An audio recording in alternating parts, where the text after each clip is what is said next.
నమస్తే TV 9 news కి స్వాగతం. ఆర్టీఓ శ్రీలేఖ నోటీసులపై ఇటీవల జర్నలిస్ట్ సంఘాలతో రౌండ్ టేబుల్ సమావేశాన్ని నిర్వహించి కలెక్టర్ను కలిసి వినతి పత్రాన్ని అందించాలని తీర్మానించామని, ఇందులో భాగంగా కలెక్టర్ను కలిశామని తెలిపారు. లీడర్లో ప్రచురించిన 2 కథనాలు ప్రజల శాంతికి విఘాతం కలిగించి అశాంతిని రేకెత్తే విధంగా ప్రభుత్వానికి వ్యతిరేకంగా ఉన్నాయని ఆ పత్రిక ఎడిటర్ వివి రమణమూర్తికి అందజేసిన నోటీసులో ఆమె పేర్కొన్నారని గుర్తు చేశారు. ఇక సిఆర్సిపిసి సెక్షన్ 505 ప్రకారం 2 ఏళ్లకు పైగా జైలు శిక్ష, జరిమానా విధించవచ్చని, లీడర్ పత్రికను ఎందుకు మూసివేయరాదని, అప్లికేషన్లు ఎందుకు రద్దు చేయకూడదని నోటీసులో తెలిపారని, ఇవి పూర్తిగా చట్ట వ్యతిరేకంగా ఉందని జర్నలిస్ట్ సంఘాలు భావిస్తున్నాయని స్పష్టం చేశారు. కార్యక్రమంలో పలువురు జర్నలిస్ట్ సంఘాలు నాయకులు, నాయకురాలు తదితరులు పాల్గొన్నారు.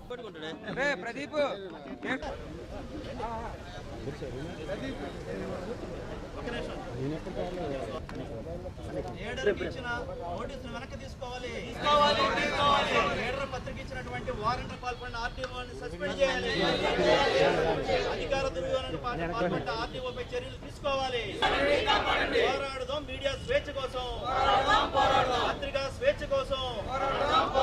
రద్దు చేయాలి నోటీసులు వెంటనే, లీడర్కి ఇచ్చినటువంటి నోటీసులు వెంటనే రద్దు తీసుకోవాలి. అధికార దుర్వినియోగానికి పాల్పడ్డ ఆర్టీఓపై చర్యలు తీసుకోవాలి.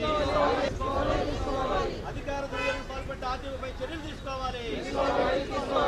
లీడర్కి ఇచ్చినటువంటి నోటీసులు రద్దు చేయాలి. జర్నలిస్టు సంఘాల ఐక్యత, పోరాడుదాం మీడియా స్వేచ్ఛ కోసం. లీడర్ దినపత్రికలో వచ్చినటువంటి 2 కథనాల మీద విశాఖపట్నం ఆర్డీఓ గారు శ్రీలేఖ గారు ఆ పత్రికకు వారెంట్ నోటీస్ ఇవ్వడం జరిగింది. ఈ నోటీసు పూర్తిగా పత్రికా స్వేచ్ఛ మీద దాడిగా అన్ని జర్నలిస్టు సంఘాలు అభిప్రాయపడుతున్నాయి. ఆ నోటీసును ఇమీడియట్గా వెనక్కి తీసుకోవాలని, అదేవిధంగా రాసినటువంటి కథనాలు ఏవైతున్నాయో వాటి మీద కూడా ప్రత్యేకంగా సమగ్ర దర్యాప్తు జరగాలని చెప్పేసి గత 10 రోజులుగా జర్నలిస్టు సంఘాలు, ప్రజా సంఘాలు ఆందోళన చేస్తున్నటువంటి విషయం మనకు తెలిసిందే. దాంట్లో భాగంగానే జర్నలిస్టు సంఘాలన్నీ ఒక వేదిక మీదకి వచ్చి రౌండ్ టేబుల్ సమావేశం ఏర్పాటు చేసుకొని మరొకసారి కలెక్టర్ గారి దృష్టికి తీసుకెళ్లాలని చెప్పేసి మనం అనుకున్నాం. దాంట్లో భాగంగానే రిప్రజెంటేషన్ కూడా ఇవ్వడం జరిగింది. ప్రధానంగా ఆర్డీఓ గారు ఇచ్చినటువంటి వారెంటులో 4-5 అంశాలు ఉన్నాయి. దాంట్లో లీడర్ పత్రికలో వచ్చినటువంటి కథనాలన్నీ కూడా పబ్లిక్ శాంతికి విఘాతం కలిగించే విధంగా ఉన్నాయని, ప్రభుత్వానికి వ్యతిరేకంగా ఉన్నాయని, ఫోటోలు ఎందుకు వాడారని పేర్కొన్నారు. ఈ రకంగా మీరు వార్తలు ప్రచురిస్తే గనక మీ పత్రికను ఎందుకు మూయించేయకూడదు, మీకు ఇచ్చినటువంటి అక్రిడేషన్లు ఎందుకు రద్దు చేయకూడదు, మీ మీద సిఆర్పిసి 505 కింద 2 సంవత్సరాలకు పైగా జైలు శిక్ష విధించే కేసులు ఎందుకు నమోదు చేయకూడదని చెప్పేసి ఆ నోటీసులో పేర్కొన్నారు. ఇవన్నీ కూడా చట్ట వ్యతిరేకం, రాజ్యాంగ వ్యతిరేకం అని చెప్పి మేము చాలా గట్టిగా చెప్పదలుచుకున్నాం కూడా. నిజానికి సిఆర్పిసి సెక్షను 505 అనే చట్టం 2023లో రద్దు చేయబడింది. దాని స్థానంలో బిఎన్ఎస్ఎస్ అనే చట్టం అమల్లోకి వచ్చింది. రద్దు చేసినటువంటి చట్టం మీద ఆధారపడి ఆ రకంగా నోటీసు ఇవ్వడం కూడా చట్ట వ్యతిరేకమే, అధికార దుర్వినియోగానికి పాల్పడ్డారు ఆర్డీఓ గారు. అదేవిధంగా పత్రికను రిజిస్ట్రేషన్ చేయాలన్నా, దాని మీద ఏదైనా చర్యలు తీసుకోవాలన్నా కూడా ప్రెస్ రిజిస్ట్రార్ జనరల్కి మాత్రమే అనుమతి ఉంటుంది. ఆయన మాత్రమే చర్యలు తీసుకోవాలి. దాన్ని కూడా పక్కకు పెట్టి పత్రికని రద్దు చేస్తామని చెప్పేసి హుకుం జారీ చేయటం మీడియా మీద జులుంగా భావిస్తున్నాం. ప్రెస్ అక్రిడేషన్ల విషయంలో కూడా జిల్లా స్థాయి అక్రిడేషన్ కమిటీలు ఉంటాయి. కలెక్టర్ గారి అధ్యక్షతన వారు మాత్రమే అక్రిడేషన్లు జారీ చేయటం లేదా నిలుపుదల చేయటం అనే హక్కు కమిటీకి మాత్రమే ఉంది తప్ప ఆర్డీఓ గారికి లేదని చెప్పదలుచుకున్నాం.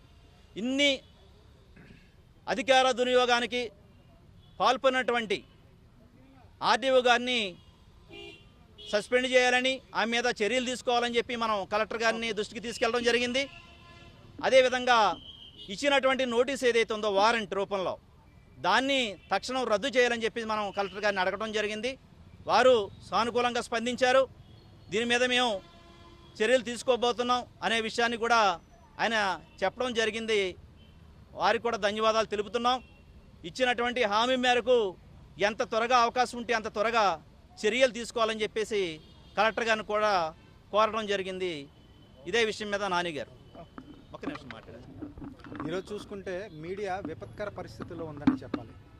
ఎందుకంటే ఈరోజు ప్రైవేటు వ్యక్తుల నుంచి, ప్రభుత్వ అధికారుల నుంచి, అలాగే ప్రజాప్రతినిధుల నుంచి, అన్ని వర్గాల నుంచి కూడా మీడియా ప్రతినిధులపై దాడులు అంటూ జరుగుతున్నాయి. అది అనైతిక దాడులు అవ్వచ్చు, నైతిక దాడులు అనడానికి లేదు. ఎందుకంటే దాడులు అనేవే అనైతికం. సో ఏంటంటే ఇలాంటి దాడుల నుంచి మనం పరిరక్షించుకోవాలంటే ఖచ్చితంగా ఐక్యత కావాలి. ఈరోజు మీడియా మీద ఒక అధికారి దాడి చేశారనగానే ఈరోజు అన్ని యూనియన్లు, అన్ని జర్నలిస్ట్ యూనియన్లు కలిసి వచ్చాయి. ఈ ఐక్యత ఉంటేనే మన హక్కులను మనం సాధించుకోగలం, మన ఉద్యోగాన్ని భద్రతతో మనం చేసుకోగలం. ఇదే ఐక్యతతో మనం పోరాడితేనే మనం మనుగడ అనేది కొనసాగించుకోవచ్చు. సో ఈరోజు జరిగిన ఇన్సిడెంట్ ఏంటంటే ఒక పత్రికపై అంటే చెల్లని చట్టంను ఉపయోగించి ఓ అధికారి తన అధికార దుర్వినియోగంతో బెదిరింపు చర్యలకు పాల్పడ్డారు. ఇదే విషయాన్ని మేము గత రౌండ్ టేబుల్ సమావేశంలో చర్చించాము. అలాగే కలెక్టర్ గారికి పలుసార్లు మెమరాండంలు అందించాము. ఆయన కూడా స్పందించారు. అయితే చర్యలు మాత్రం ఇంకా పూర్తి స్థాయిలో జరగలేదు కాబట్టి మరోమారు ఉద్యమించక తప్పలేదు. సో ఈసారైనా సరే పూర్తి స్థాయిలో చర్యలు చేపట్టి ఏవైతే భూ ఆక్రమణలు జరిగాయి, లేకపోతే భూ కుంభకోణం జరిగింది అన్నామో ముదపాక భూములపై విచారణ జరిపించాలి. అలాగే ఏదైతే అధికార దుర్వినియోగానికి పాల్పడి మీడియాపై జులుం ప్రదర్శించారో అధికారిపై చర్యలు చేపట్టాలి అని చెప్పి మేము డిమాండ్ చేయడం జరిగింది. కలెక్టర్ని పర్సనల్గా రిక్వెస్ట్ చేయడం జరిగింది. పత్రికా అంటే మీడియా వర్గాల వినతి ప్రకారం ఆయన అక్కడికక్కడే సిఎస్తో మాట్లాడడం జరిగింది, చీఫ్ సెక్రటరీతో.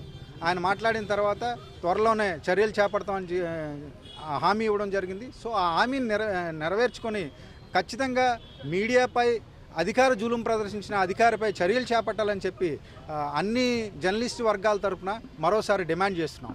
కిరణ్ గారు